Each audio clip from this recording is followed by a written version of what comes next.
हवसी ससुर। दोस्तों, यह कहानी एक छोटे से परिवार की है। परिवार का मुखिया द्वारिका और उसकी पत्नी, उन दोनों का एक बेटा जो 22 वर्ष का था। द्वारिका सुंदर सी लड़की रूपा के साथ उसकी शादी करा देते हैं। परिवार बड़ा ही खुशहाल ढंग से चलने लगा। रूपा की शादी के कई वर्ष बीत जाते हैं। अचानक रूपा के पति का रोड एक्सीडेंट हो जाता है और वह मर जाता है। रूपा पति के मरने से बदहवास हो जाती है। उसकी दिमागी हालत भी कुछ ठीक नहीं थी। वह कहती उसका पति उसके आसपास रहता है, रात को उसके साथ सोता है। यह सब जब रूपा की सास सुनती है तो अपने पति द्वारिका से कहती है, रूपा को किसी झाड़ फूक वाले को दिखाइए। अगले दिन द्वारिका रूपा को अपनी मोटरसाइकिल पर बैठाकर एक तांत्रिक के पास ले जाता है। वह तांत्रिक पूजा पाठ करने के बाद बताता है, रूपा के पति की आत्मा यहीं भटक रही है। उसकी कोई इच्छा अधूरी रह गई है। रूपा पूछती है, महाराज, कौन सी इच्छा अधूरी है?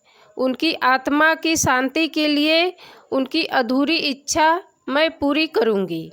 तांत्रिक कहता है, यह जानने के लिए तुम्हारे पति की आत्मा किसी के शरीर में प्रवेश करानी पड़ेगी। रूपा कहती है, महाराज, मेरे शरीर में प्रवेश करा के पूछ लो। तांत्रिक कहता है, नहीं, यह पुरुष में ही प्रवेश करेगा। रूपा कहती है, तो मेरे ससुर जी में प्रवेश करा दो। तांत्रिक वैसा ही करता है। आत्मा प्रवेश करते ही द्वारिका रूपा का ससुर अजीब हरकतें करने लगता है। वह रूपा को अपनी बाहों में भर लेता है, उसे किस करने लगता है। तभी रूपा पूछती है, आप क्यों भटक रहे हैं? आपकी आखिरी इच्छा क्या थी? मुझे बताइए, मैं उसे पूरा करूंगी। द्वारिका के अंदर आत्मा बोलती है, मेरा तुमसे प्यार करने की इच्छा और संबंध बनाने की इच्छा अधूरी है। उसे पूरा करने के बाद मेरी आत्मा को शांति मिल जाएगी। रूपा बोली, यह कैसे होगा? तो वह बोला, मैं बाबूजी के शरीर में प्रवेश कर जाऊंगा और रात में जब बाबूजी खांसेंगे तब तुम समझ जाना मैं बाबूजी की शरीर में प्रवेश कर लिया हूँ और तुम आ जाना। रूपा बोली, ठीक है। दोनों वापस घर आ जाते हैं। एक रात के समय रूपा का ससुर द्वारिका खांसता है। रूपा ससुर द्वारिका के पास जाती है और दोनों शारीरिक संबंध बनाने लगते हैं। अब रूपा भी काफ़ी खुश रहने लगी क्योंकि उसकी भी शारीरिक इच्छा पूरी हो रही थी। इसी तरह काफ़ी दिनों तक चलता रहा। एक रात रूपा का ससुर द्वारिका के खांसने पर रूपा जाती है और दोनों नग्न अवस्था में एक दूसरे के प्यार के सागर में डुबकी लगा रहे थे। तभी अचानक रूपा की सास आ जाती है और दोनों को नग्न अवस्था में लिपटे देखती है। बहू को काफ़ी भला बुरा बोलती है। उसके बाद रूपा अपने सास से तांत्रिक की सब बात बताती है और कहती है, मैं अपने पति के साथ यह सब कर रही थी। तब रूपा की सास पुलिस को फ़ोन करती है। पुलिस मौके पर आकर द्वारिका को हिरासत में लेकर काफ़ी कड़ाई से पूछती है। तब द्वारिका बताता है, मैंने ही तांत्रिक से मिलकर यह प्लान बनाया था।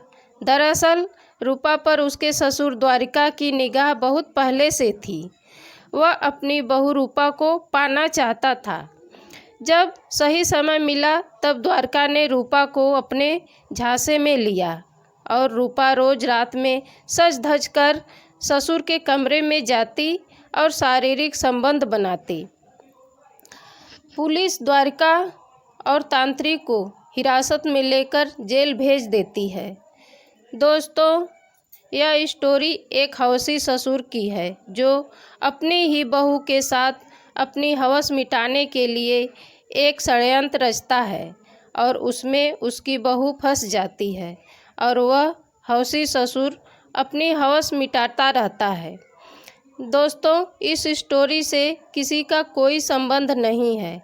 अगर किसी जीवित या मृत से इसकी समानता होती है तो केवल एक संयोग माना जाएगा। इस स्टोरी को पूरा सुनने के लिए धन्यवाद। इस स्टोरी से आपको क्या प्रेरणा मिली, कमेंट में अवश्य लिखें। दोस्तों, आप सुरक्षित रहें और अपने परिवार को सुरक्षित रखें। धन्यवाद।